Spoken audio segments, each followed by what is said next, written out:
Welcome everyone. In this video lecture, we will see how to write a C code to find out whether a given string is a substring of another given string or not. A string is nothing but it is a array of characters. For example, if I have some characters, say A, B, G, H, A, L, I, K, A, B, A, L, G, Z, Y. Okay, this is a string that is given to us. We are also given another string which is smaller than this, and it may be, suppose it is AL. Okay, so we call it as a parent string,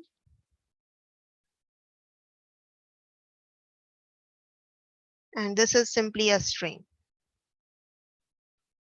So we have to search this string in the parent string, and we have to print the message that whether this given string is a substring of parent string or not.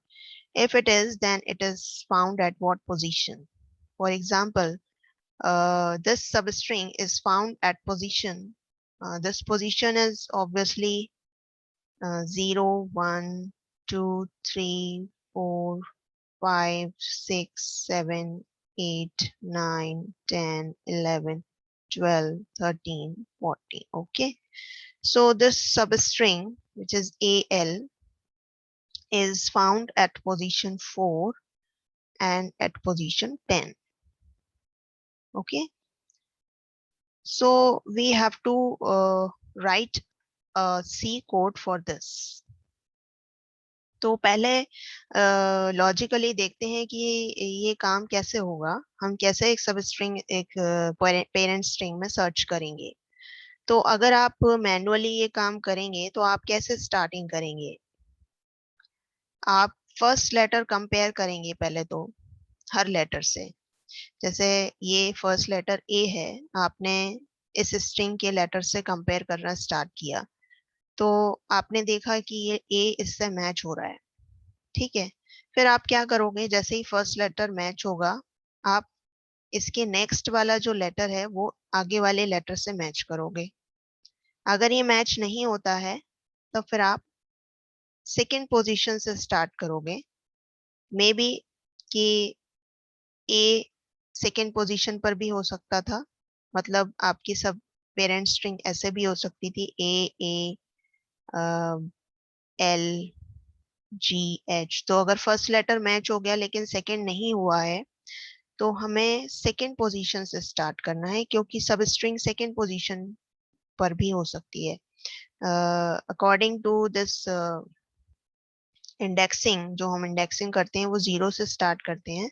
तो 0th position पर जो letter है अगर वो match नहीं होता है तो फिर हम, अगर वो मैच हो जाता है, सॉरी, 0th पोजीशन पर जो लेटर मैच हो गया लेकिन आगे वाली पोजीशन पर जो लेटर था वो मैच नहीं हुआ है नेक्स्ट वाले लेटर से, तो हम, ऐसा नहीं है कि हम इस दो पोजीशन के लेटर्स को छोड़ के हम थर्ड पोजीशन से स्टार्ट करेंगे. हम इस लेटर से स्टार्ट करेंगे which is at the first position,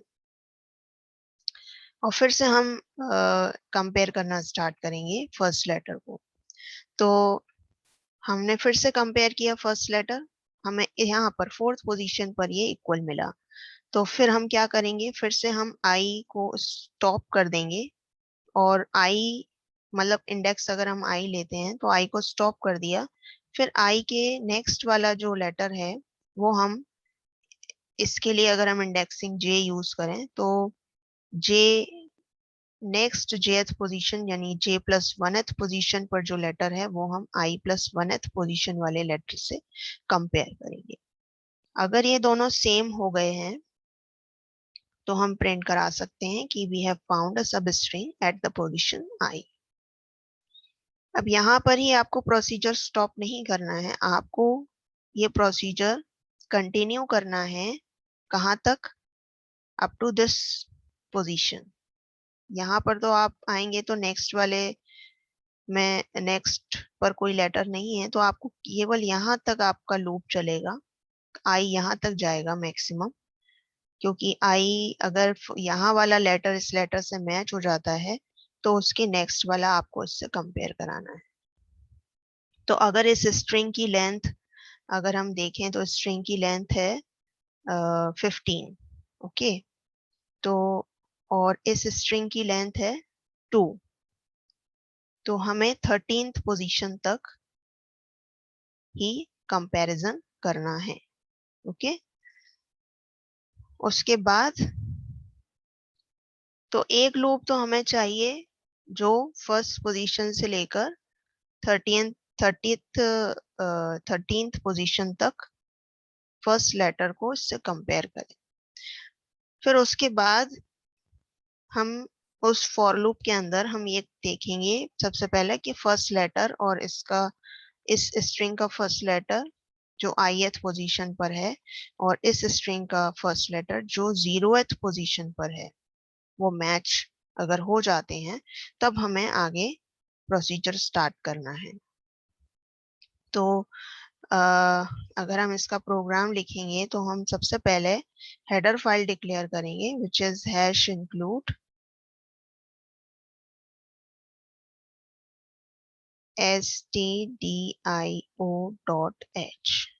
उसके बाद क्योंकि हमें स्ट्रिंग की लेंथ की ज़रूरत पड़ेगी इस प्रोग्राम में, तो स्ट्रिंग की लेंथ के लिए हम जो इनबिल्ट फंक्शन है strlen वो यूज़ करेंगे, जिसमें आप स्ट्रिंग को पास कर देंगे। अगर जो भी आपका स्ट्रिंग का नाम है, अगर स्ट्रिंग का नाम a है तो आप उसको a पास कर देंगे तो it will return you the length of the string.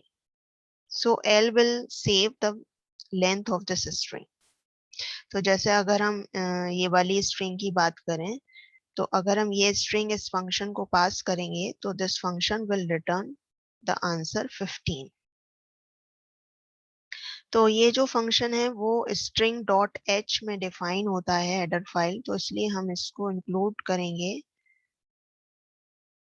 string string dot h। Then we declare the main function by int main। So first of all we have to ask the user to enter the parent string and the string which you want to search। एक तो वो string जो parent string है और एक वो string जिसको हमें search करना है parent string के अंदर।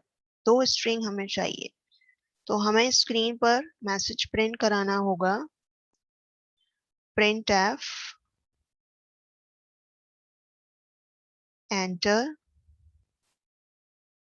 the parent string।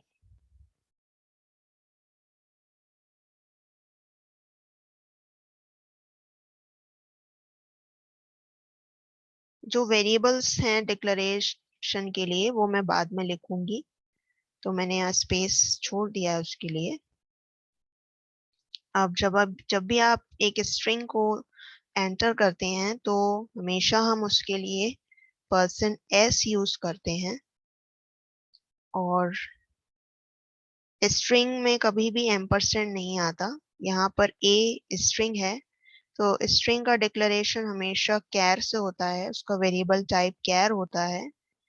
और मैं 50 मैक्सिमम लेंथ की दो स्ट्रिंग्स ले रही हूँ a और b। ओके, ये मेरी पेरेंट स्ट्रिंग है जो मैं a में सेव कर रही हूँ। Then I ask the user to enter another string which you want to search। Enter the string to search। जो हमें सर्च करनी है वो स्ट्रिंग एंटर करें। Now we scan that।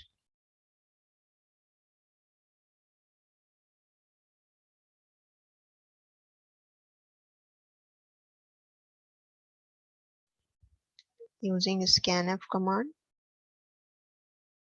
Again we use %s and b।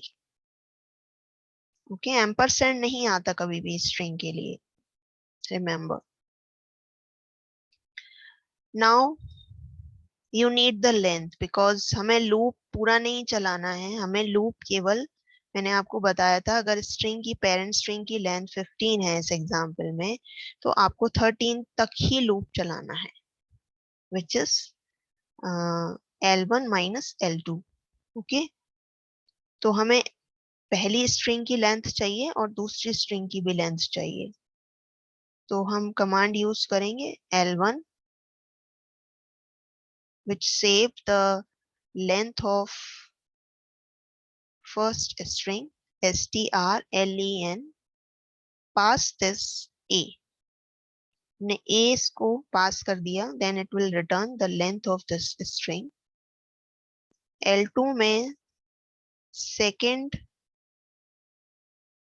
String की length save करेंगे, strlen command, फिर से हम वही कमांड यूज करेंगे, और क्योंकि दोनों इंटीजर्स हैं इसलिए यहाँ पर मैं वेरिएबल्स डिक्लेरेशन में इंट में L1 और L2 ये दोनों लिख देती हूँ।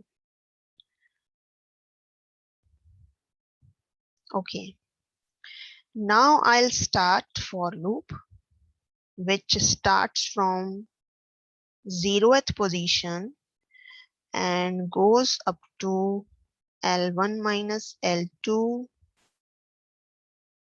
okay, and I plus plus। Okay, तो 0 से स्टार्ट होगा लूप अगर, तो 0 से ये कहाँ तक जाएगा, 15 माइनस 2 which is 13। तो ये 13 तक चलना है हमें, तो 0 से ये 12 तक ही जाएगा, तो you can put equality here. Okay,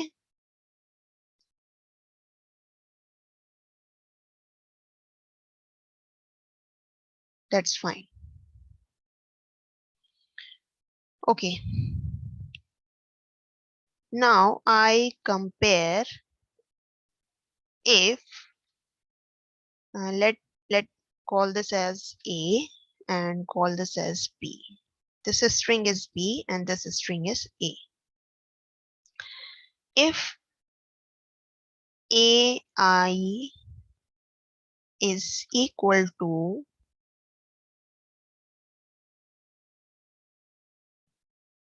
B0, अगर AI B0 के इक्वल मिलता है, तब हमें क्या करना है, तब हमें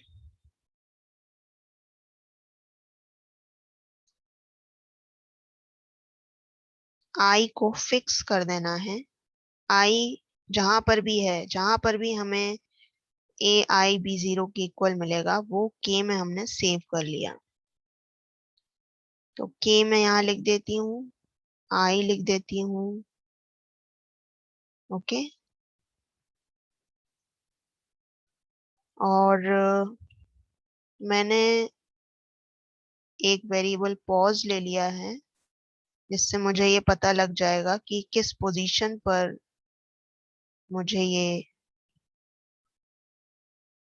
सब स्ट्रिंग मिल रही है, एंड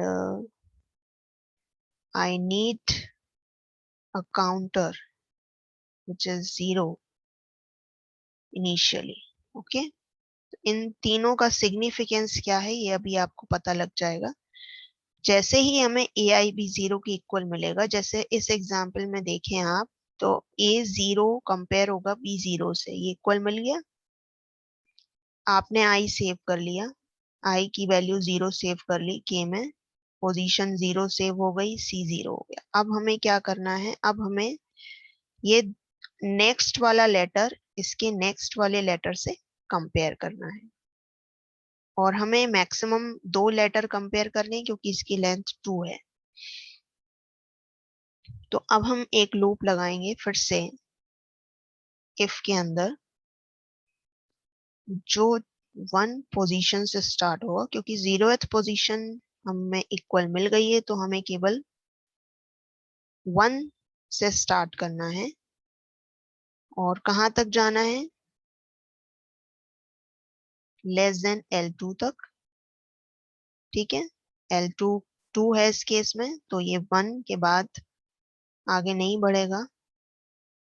अगर लेंथ 3 होगी तो 1 और 2 तक जाएगा। Okay, J plus plus.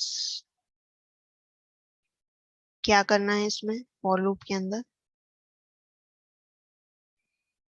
हमें ये चेक करना है ए के प्लस वन। के प्लस वन क्या है, आई की जो पोजीशन थी आपने के में सेव करी थी, तो k plus one is the next value, this later is k plus one position पर, ये वाला जो लेटर है हमें इसको कंपेयर करना है। इफ ए के प्लस वन, अगर ये इक्वल टू नहीं मिलता है बी जे के, इक्वल टू नहीं मिलता है, तो हमें बाहर आ जाना है इस फॉर लूप से। जो जो हमने फॉर लूप पूरी लेंथ कवर करने के लिए चलाया है, वो हमें पूरा कवर करने की जरूरत नहीं है। अगर ये नेक्स्ट वाला लेटर इक्वल नहीं है तो just came out from the for loop. Okay, don't waste the time, just came out from the for loop. और अगर ये दोनों इक्वल हैं, तो फिर हमें आगे वाला लेटर कंपेयर करना है। तो हम फिर हम लिखेंगे एल्स, क्या करें, के को आगे बढ़ा दें और काउंटर को भी इंक्रीज कर दें। काउंटर से हमें ये पता लगेगा, जैसे सी 0 है जब हमें फर्स्ट लेटर इक्वल मिल रहा है, सेकेंड लेटर जब हमें सेम मिलेगा तो सी की वैल्यू 1 हो जाएगी, थर्ड लेटर इक्वल मिलेगा तो सी की वैल्यू 2 हो जाएगी। तो सी की वैल्यू लास्ट में हमें कंपेयर करनी है, सी की वैल्यू लेंथ स्ट्रिंग की, जो सेकेंड वाली स्ट्रिंग की जितनी लेंथ है उससे एक कम है अगर, क्योंकि सी या तो आप यहाँ 1 कर दीजिए, तो 1 होगा तो फर्स्ट लेटर हम यहाँ 1 ही कर देते हैं, इससे कोई कंफ्यूजन नहीं होगा। यहाँ पे आप 1 कर सकते हो, C0 की जगह C1 कर दो। ठीक है, यहाँ 1 कर देते हैं। तो फर्स्ट लेटर तो हमें इक्वल मिल गया है, तो हमने C1 कर दिया, काउंटर 1। जैसे ही हमें सेकेंड लेटर भी इक्वल मिलेगा, काउंटर क्या हो जाएगा, 2 हो जाएगा। इस तरह से you will at the end when you finish this loop of substring, the length of the value of c will be equal to the length of substring, अगर लेटर्स मैच हो रहे हैं तो। तो हम बाहर जब आएंगे इस फॉर लूप से, तो हम ये कंपेयर करेंगे, चेक करेंगे कि अगर c की वैल्यू, ये ये एल्स का ब्रैकेट है और ये फॉर लूप जब फिनिश होगा, ये फॉर लूप का भी ब्रैकेट यहीं क्लोज हो जाएगा। ओके, यहीं पर क्लोज कर देते हैं दोनों। तो आप जब यहाँ से बाहर आएंगे इस फॉर लूप से, इस फॉर लूप से और इफ से, तो आप चेक करेंगे,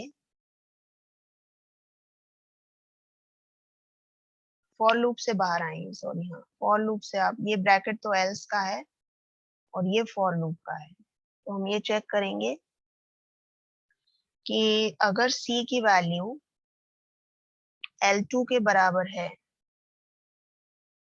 c की वैल्यू L2 क्या है आपको याद होगा, L2 is the length of second sub string.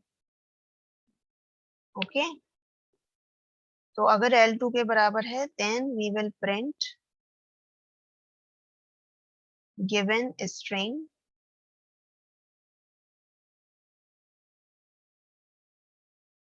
is a substring of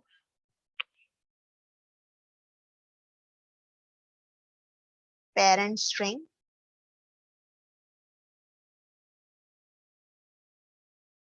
found at %d position। वो पोजीशन क्या थी, वो हमने सेव करी हुई है। ये पोजीशन है पॉज में। ओके, यहाँ पॉज लिख दीजिए। तो ये पूरा मेन जो फॉर लूप है वो फिनिश हो जाएगा। ये ब्रैकेट एल्स का है, ये वाला ब्रैकेट आपका इस फॉर लूप का है। ओके, और जो ये दोनों ब्रैकेट्स हैं ये यहाँ क्लोज हो जाएंगे। उसके बाद रिटर्न 0 एंड देन ये ब्रैकेट क्लोज मेन का। ओके, तो इतना सा है।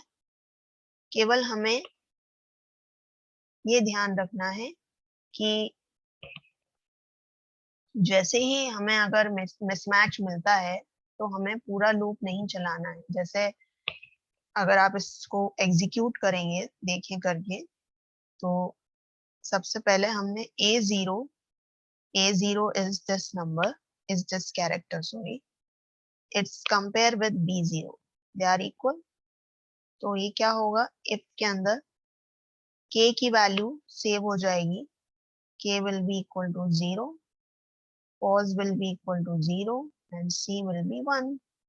Now we'll start the for loop which starts from j1, j less than l2, j plus plus। In this we see if a k plus 1 is not equal to bj। a k plus 1 का मतलब a1, a1 क्या है, b is not equal to b j। j आपने 1 से start किया है, ये 0 position पे, ये 1 पोजीशन है। तो आपने देखा ये नॉट इक्वल टू है, नहीं है इक्वल, ब्रेक हो गया। ओके, ब्रेक में क्या होगा, पूरा फॉर लूप से बाहर आ जाएगा, यहाँ आ जाएगा सीधा। ये जो ब्रैकेट है ये फॉर लूप का ब्रैकेट है, इस फॉर लूप का। तो ये ब्रेक की वजह से पूरा फॉर लूप से बाहर आ जाएगा। ये सी की वैल्यू कंपेयर करेगा L2 से। सी की वैल्यू तो आपकी 1 है और L2 कितना है, L2 2 है। तो क्या होगा, यहाँ पर इक्वालिटी सेटिस्फाई नहीं हो रही है, ये कंडीशन, ये मैसेज प्रिंट नहीं होगा। Okay, it will go to i equals to 1। यहाँ फिर से आ जाएगा फॉर लूप के अंदर and it will start from i is equal to 1। Then you compare ai equal to b0, a1 no, then it will go to second position character which is g। g is not equal to a, h is not equal to a is equal to, यहाँ matching हो गई है fourth position पर। तो i की value 4 हो गई जो k में सेव हो जाएगी, पोजीशन में 4 आ जाएगा और c फिर से 1 हो जाएगा। फिर से लूप स्टार्ट होगा j is equal to 1, j less than l2, j plus plus से। फिर हम कंपेयर करेंगे a k plus 1। a k plus 1 का मतलब a5, a5 पर क्या है, l। a k plus 1 is not equal to bj, bj is b1, तो b1 is l, लेकिन वो तो इक्वल है, तो ये कंडीशन सेटिस्फाई नहीं हो रही है, तो ये एल्स में आएगा।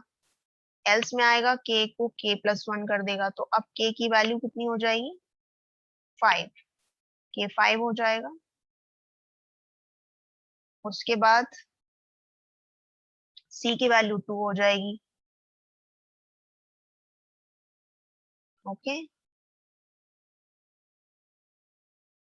अब फिर से j की वैल्यू 1 के लिए हो गया ये काम, फिर j की वैल्यू 2 होगी, लेकिन 2 इज नॉट लेस देन 2, तो केवल ये लूप फिनिश हो जाएगा। ये लूप फिनिश होते ही ये लूप से बाहर आ जाएगा।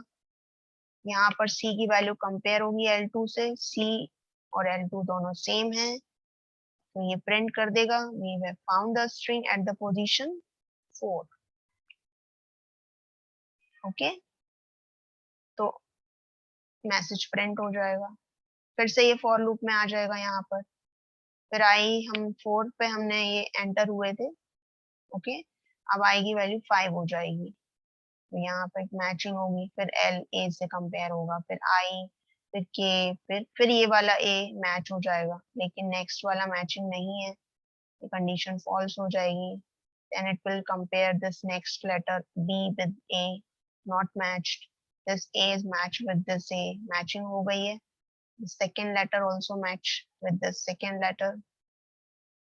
It will print the message string is found at position 10. In this way, we can search any number of substrings in the given parent string. I can show you how to run this. This is a program that I have written, and I have taken here c is equal to 0. You can write here c is equal to 1 also, and you can you can write here c is equal to L, as I have told you. Okay, so let's run it.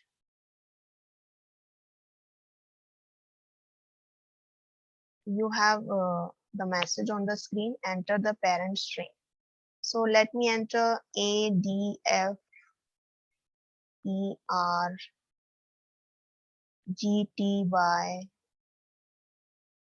Then I enter A, D, E, R again. But and E, R, G, T, E, R, G, T, E, R, G, T, Y, U, Y, U. Substring, let me enter ERGT. Okay, ERGT. So you can see the message given a string is a substring of parent string and is found at third position. You can see here 0, 1, 2, 3 ERGT, and another is at 12th position. 12th is 0, 1, 2, 3, 4, 5, 6, 7, 8, 9, 10, 11, 12. 12. Answer is correct. Let me run it again.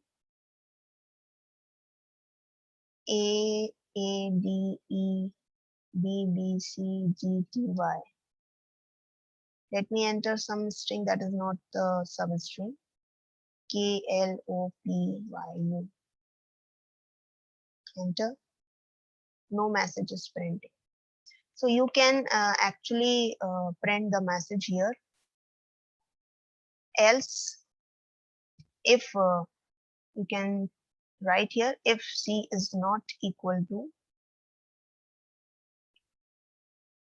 or outside, when you came outside the loop, then you can print the message that we have not found any substring by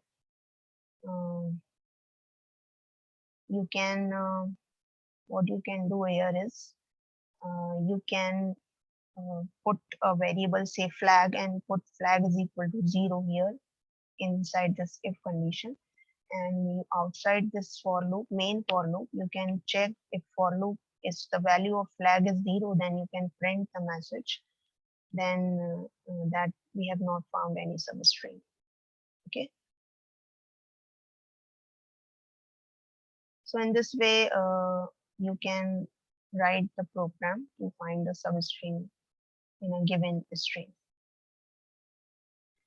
Very simple way. I hope you understand the logic behind this. If you like my lecture, you can press the like button and subscribe my channel. Thank you for watching the video.